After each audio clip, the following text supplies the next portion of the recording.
The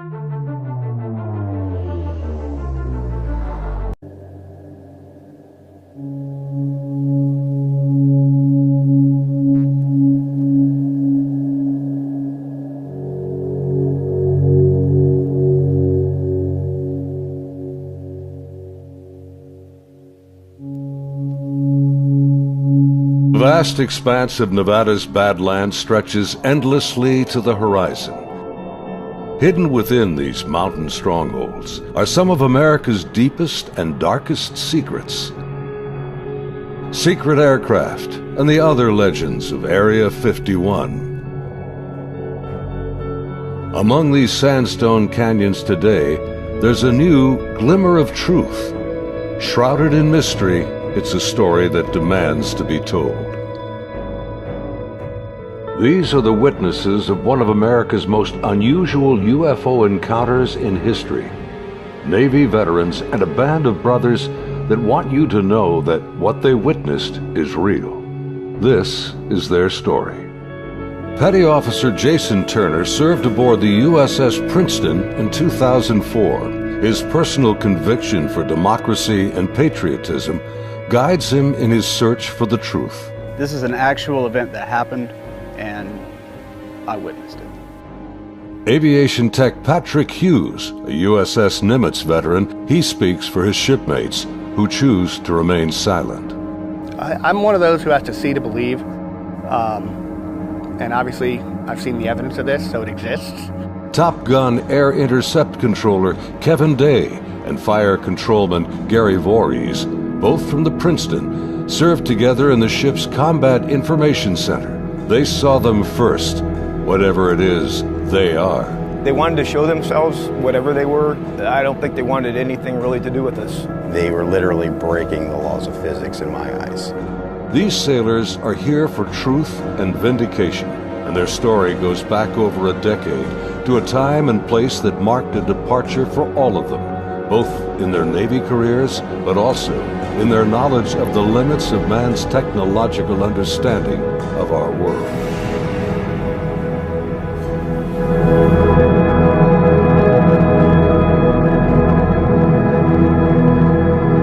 Looking out over the ocean toward the horizon, sun, sea, and sky form an endless vista, a never-ending cycle of tide, wind, and waves. Here, far from shore, strange events have unfolded.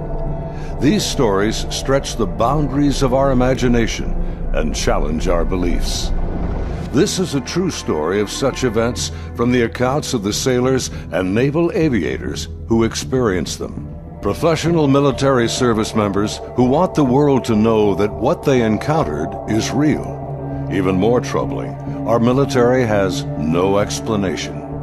The answers seem to elude everyone, like reflections on the waves, yet they are out there.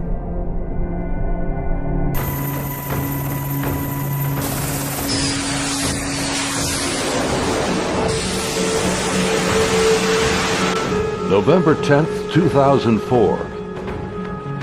90 miles southwest of San Diego, California, in the Naval Operations Area, the Nimitz Carrier Strike Group and her complement of warships and the aircraft of Air Wing 11 are conducting a routine 2-week training exercise. Nearby, the guided missile cruiser USS Princeton has been tracking unknown aircraft that appear and disappear from her sophisticated Aegis radar screens. The Spy-1 Bravo radar is one of the most advanced sensors ever deployed. Princeton's main role is air defense of the strike group, and Operations Specialist Senior Chief Day is in charge of protecting the airspace around the Nimitz. And my job was to man the radars and ID everything that flew in the skies. And I also sat a position called Anti-Air Warfare Coordinator, where if we ever had to go to war, I was the guy that was going to launch the missiles and kill shit. In addition to that, I was the Air Intercept Controller. When the Super Hornets take off the carrier, I'm the guy that takes control and takes them to the fight and gets them home safe. And there was a lot of experience in that room. The captain had 28 years, I had 18 years. And the Aegis ship is our newest weapons system afloat. It's got the Spy-1 radar system. phased array radar system, and I was an expert on that. Inside the Combat Information Center, Chief Day's attention is focused on a group of unknown aircraft on the Spy 1 screen. He's trying to identify them. I was on watch, and we were probably 100 miles, I forget how far exactly that day we were, off the coast of San Diego southwest, kind of off the coast of Mexico, Baja. And I started to notice these weird tracks that were popping onto my radar coverage right about on San Clemente Island. And the reason why I say they were weird, because they were appearing in groups of 5 to 10 at a time, and they were pretty closely spaced to each other, and they were 28,000 feet going 100 knots tracking south.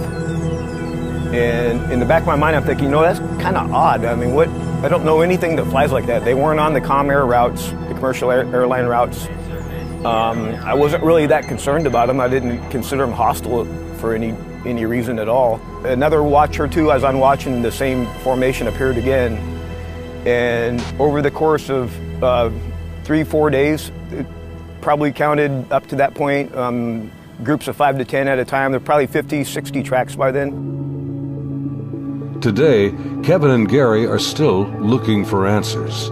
They've known each other for over a decade since their Navy days. Gary was a third-class petty officer and fire controlman back then. I worked on the Aegis computer system on a CG-59 guided missile cruiser, the USS Princeton. I'm in charge of CEC and data recording and maintaining and operating all the mainframes that run the system. They're both becoming increasingly frustrated in their attempts to ID the strange aerial objects, which have no transponders and fit no known flight profiles. The guys that work on the Spy 1 Bravo radar, they had come across and said they needed to take the system down for recalibration because they were getting clutter or ghost tracks, and they needed to recalibrate to get rid of them. And then once they did finish all that recalibration, bring it back up, the tracks didn't disappear. They were still there, but they were actually sharper and clearer. They were doing diagnostic tests on everything we had to make sure it was not a system malfunction. And it turned out that it wasn't. These were actually real objects. I had the highest spy track quality possible on these contacts. In this situation, I actually started recording on all 4 tapes at the same time. That way, it was a one continuous loop, and I was just replacing them as they were, becoming full. We failed utterly to identify these things. It didn't meet any of the parameters for anything that was known. In some cases, they seem to descend from space and then suddenly plunge to near sea level in seconds. Coupled with the unidentified nature of the craft and lack of clearance, these extreme flight observations are very troubling to the crew assigned to protect the carrier group from aerial threats. Sunday, November 14th, morning. The Nimitz deck crew is busy launching FA-18F Super Hornets, helicopters, and E-2 Hawkeye early warning planes. The mission? Simulated air defense, or ADEX training over the Pacific. The winds are calm, the skies are clear, a near perfect day for flying.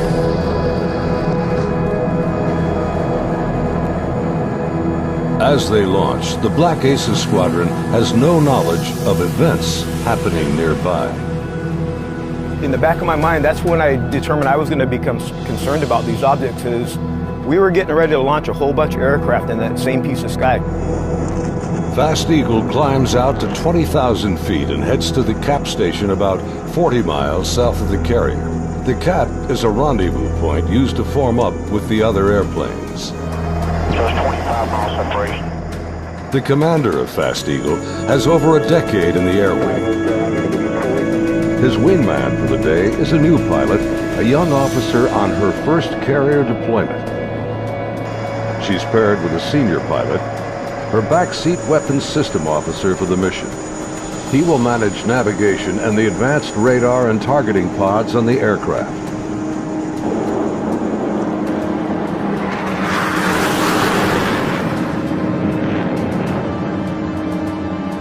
Overhead, an E-2 Hawkeye from the Wallbanger Squadron is on station directing the aircraft. Banger provides eye-in-the-sky command and control during carrier flight operations. Back in the Combat Information Center on Princeton, the mysterious objects are back.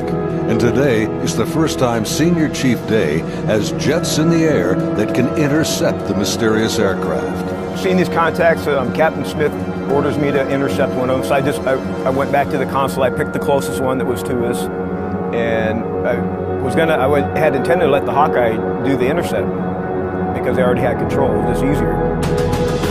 Day briefs the captain, and they agree to send the Hornets. The air intercept controller aboard Princeton, call sign Charlie, radios the Hawkeye and takes control of Fast Eagle. Banger, Charlie.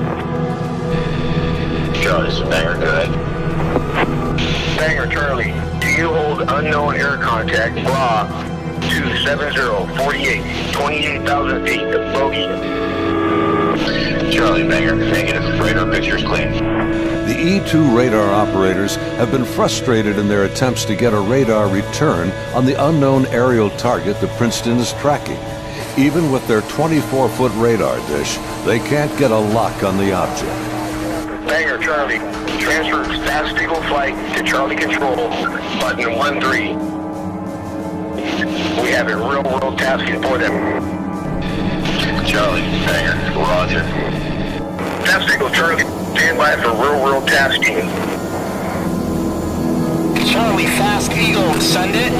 We vector more towards that position in the sky, and real quiet on the radio. I'm just giving them bra calls, which is varying range altitude, to these unknown bogey group. And basically, I'm just telling their crew where the object is, the bearing from them, and the range from them, and the altitude, so they can drive towards it. Contact bra 270-41. 20,000 feet, bogey, snap, 270, over. Roger, bearing 270, 41 miles. 100, go trail. 100. Say state. State 12,000 pounds.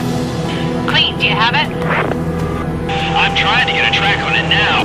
They sent link 16, but my radar picture is clean. The next radio call takes everyone by surprise. Fast Eagle 110, say loadout. 110, what's your weapons loadout? Yeah, the tactical action officer, the TAO, jumps on the radio. Her name was Lieutenant Elders, and she just point blank asked the Fast Eagle flight if they were carrying any type of weapons. And there was a stunned pause on the radio. Wings clean, Princeton. We just have CAT-M training missiles, and they're not coming off the rail. We're in an exercise environment, and the last thing we wanted to do is start shooting stuff. Now the controllers have the pilot's undivided attention.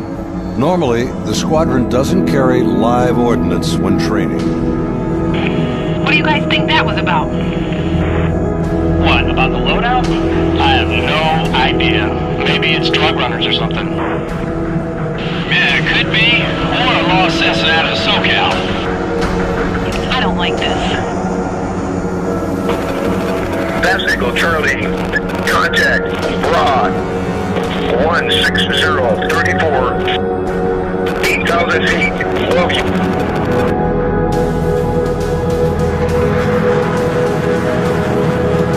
Roger, 34 miles at 8,000. Committed, your call, continuing. As Fast Eagle approaches the target, they see nothing unusual. Their onboard radars can't get a lock on the object. Fast Eagle, Charlie, bra 160-10, 8,000 feet. Roger.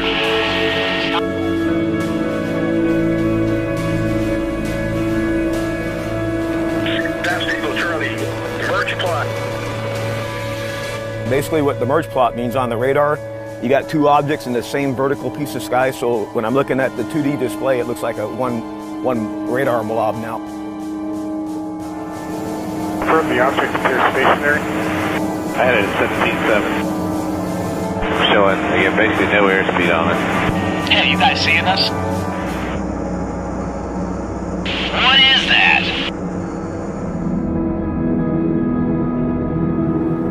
As the Super Hornets approach the target, they see a disturbance on the ocean surface. It's about the size of a 737, and it looks like something could be just below the surface. anchor here, Angels 2-4. Roger. Charlie, Fast Eagle.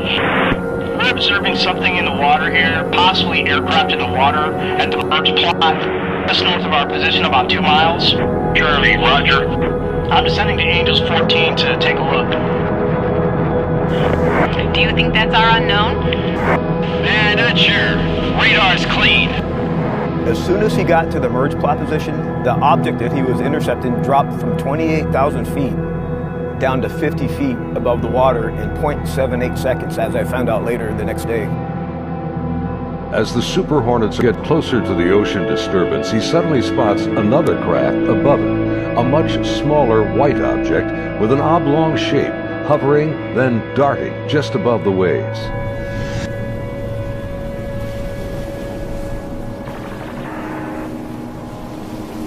The object is moving around erratically, seemingly focused on the white water. The shape is similar to a tic-tac. It's smooth like porcelain. It's not an airplane.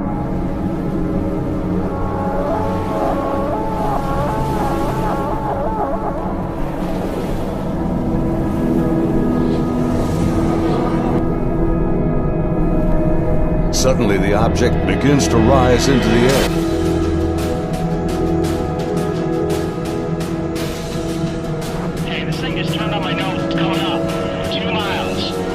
Strange craft begins mirroring the turn rate of Fast Eagle. 21 Vulgate, 287, 2 miles, Angels 5.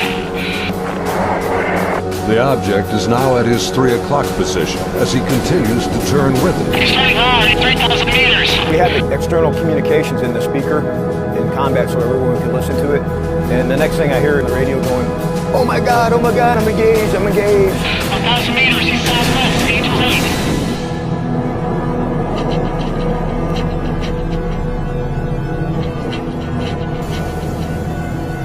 The commander is now about a mile away as he maneuvers his Hornet to get behind the unknown craft.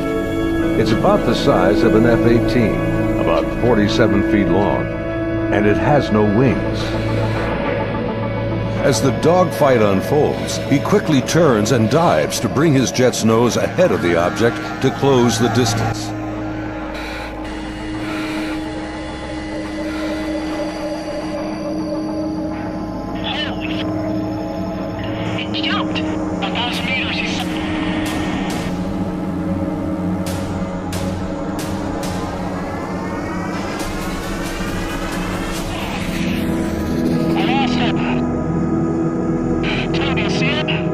Suddenly, the tic-tac rockets past. It's gone beyond the horizon in the blink of an eye. I saw it go 137. No tally. That didn't just happen. Say again. Fast Eagle Charlie, sir, you're not going to believe this, but the bogey group is now back anchor cap station.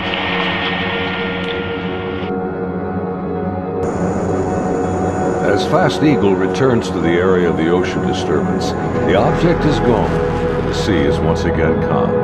Soon, they land on the ship.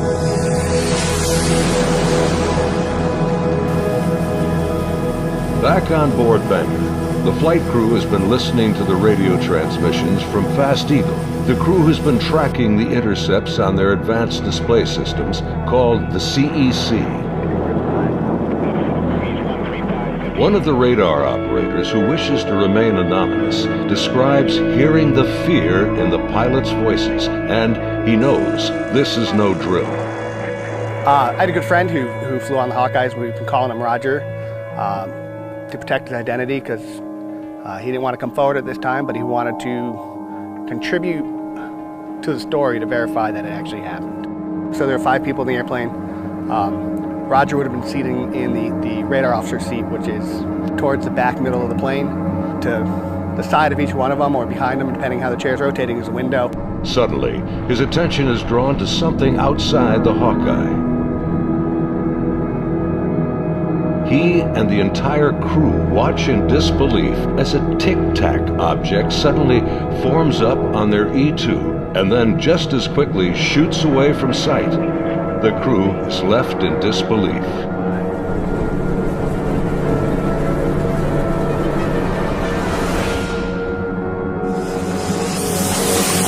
As Sanger returns to the ship. The crew is shaken. The highly unusual events are troubling, but what happens next has haunted them to this day.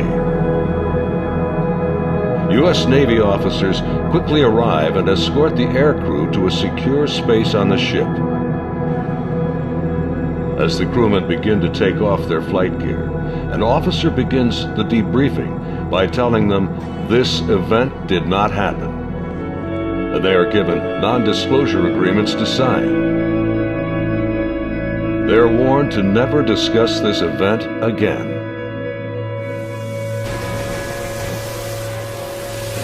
Again, we're preparing for the air defense exercise. Now we got all the squadrons launching off the carrier because they're all up going to do their functional check flights. Senior Chief Day watched in disbelief as the Tic Tac UFOs reacted to the incoming fighter jets. All the objects in the sky, they all dropped out of the sky from 28,000 feet down to 50 feet. Based on the Spy 1 Bravo radar system, the object descended at over 24,000 miles an hour. It was unbelievable because normally what would happen if a normal aircraft did that? First of all, it would fly apart. Wouldn't be able to withstand the G-forces, and there would be multiple sonic booms. It would be boom, boom, boom, boom, boom, boom, boom, boom, and this did not make any sonic booms. From what I observed, I saw that it went from right around between 25 and 30,000 feet down to sea level and below sea level. Contact, tag number 042. Below sea level was confirmed to me by the actual sonar techs that were in combat, in communications with other techs that had said they had an active track on it under the water.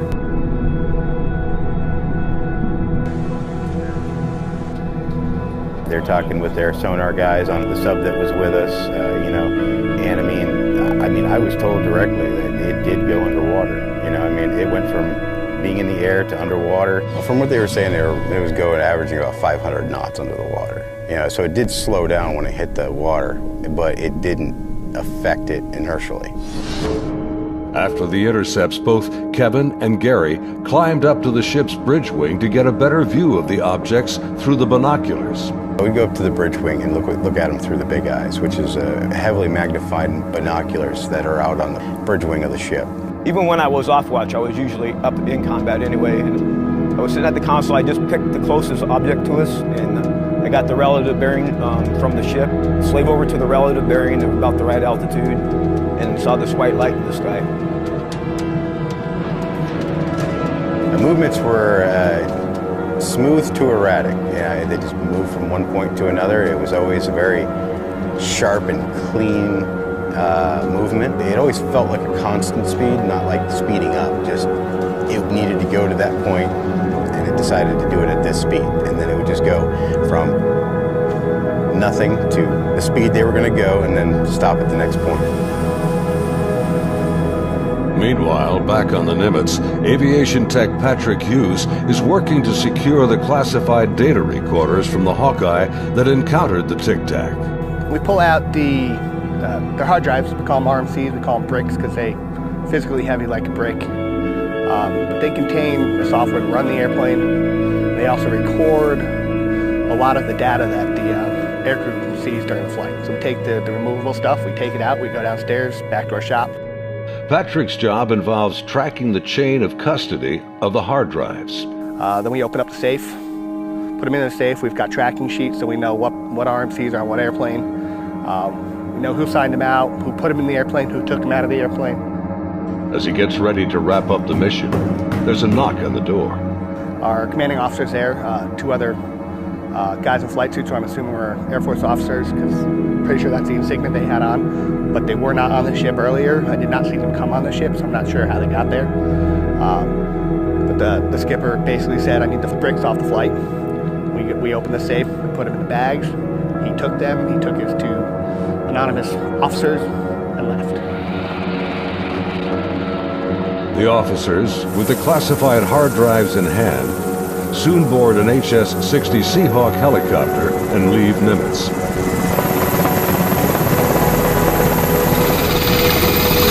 Soon thereafter, Petty Officer Voorhees has his own visit by unknown officials on the Princeton. Once they landed and everybody got off, then about maybe 20 minutes later, I got called in to have all my data recording tapes turned over. And then also told that I needed to reload CEC because it had been wiped. So it was, so I turned over all the tapes, and then they also said if there's any even blank tapes to erase anything else that's in the shop. Well, they were plainclothes people that came aboard on the helicopter. It was my chain of command that took control of the tapes from me. The helo left with them after that, so because we went right back to flight ops. The link between the Tic Tacs and these men is unknown. How they became aware of the UFO encounters and how they arrived so quickly on board after the event is also a mystery. The video you are now watching is the actual gun camera FLIR footage of the Tic Tac taken by a later flight. This is the first video ever released by the U.S. government showing military planes engaging UFOs. The advanced targeting pod, known as ATFLIR, works in both TV mode and infrared mode. The film reveals no control surfaces, no exhaust plume, a uniform heat signature, and no visible means of propulsion. Gary and his shipmates saw the FLIR film on their consoles and on the secret LAN aboard the Princeton. It was a much clearer video. You could see the shape of the ship. You could see it, moving. I tried to go and get a disc to come make a copy of it. And by the time I got back, it was already off of our hard drive, off the secret LAN. I had no access to it whatsoever. Petty Officer Jason Turner also saw a much higher resolution version of the FLIR film showing strange appendages extending from the object. But it did have some protruding at the bottom of it. I couldn't tell if they were curled back or straight down. Jason says the video was approximately 10 minutes in length and much longer than the video that has been released. I saw this video playing and I'd ask him, is this what we're training, or what's part of this training that we're going through? And he said, no, this is real life. And when I saw it, it was a very clear image, a very clear video, and this thing was going berserk, like making turns, like, it's incredible. The amount of G-forces that it would put on a human that this thing was doing. The jets were like trying to trail this thing, and it would just run off and leave. It would just gone, and then it would come back, and then you would see it. And it made a maneuver, like they were chasing it straight on. It was going with them. This thing stopped, turned, and just gone. I mean, that's the only way to describe what it looked like. Yeah, this is a fucking gorilla, bro. There's a whole fleet of them. What's on the SA? My God. Just 11 years later, fighter jets from USS Roosevelt filmed this anomalous object in 2015. Well, if there's another thing, it's rotating. Like the Nimitz encounter, they too were conducting routine training when fleets of UFOs were encountered by the pilots. The Nimitz encounters remained cloaked secrecy for over 13 years. The first-hand testimony about UFO sightings is practically unheard of from military service members. Thanks to the brave and honest accounts of the sailors and naval aviators who have come forward to relate their experiences, and of the remarkable videos they filmed that day, the silence has been broken. I dealt with this all on my own for many, many years, and it was not a very pleasant journey to go through, because no one really believes you. But now things have changed, and anyone out there that's struggling with this and wants to reach out, there is now a group that you can reach out to and get help and support and vindication. It's honestly been a little relieving to be able to actually talk about it and how important that event really was, and not just keep blowing it off. There's people out here that really need to know and want to know, and you have the support of me and Kevin and my other shipmates that have come forward and decided to talk about it. My role is to describe the story and convince people that yes, this event really happened and these objects were really real, but what they are, I have no idea. It is something. I want to know what it is. That's the whole reason I chose to come forward to contribute to the story, because there is a story here, there is more information here. And the more of us that talk about it, the better chance of the full story coming together. And it's vindication for us that other people are looking into it, and you know, we finally tell our story and people listen. If you need to get a hold of us or would like to talk to any of us, Kevin, me, or any of the other guys that have come forward, there'll be an email address at the end of this video that you can contact them and they can get a hold of us. If you or someone you know has witnessed unknown objects from military ships or planes, please contact us at the address on your screen. You can remain anonymous. As we strive to understand these encounters and come to terms with what they mean, there's something far beyond the horizon and the limits of our comprehension waiting for all of us.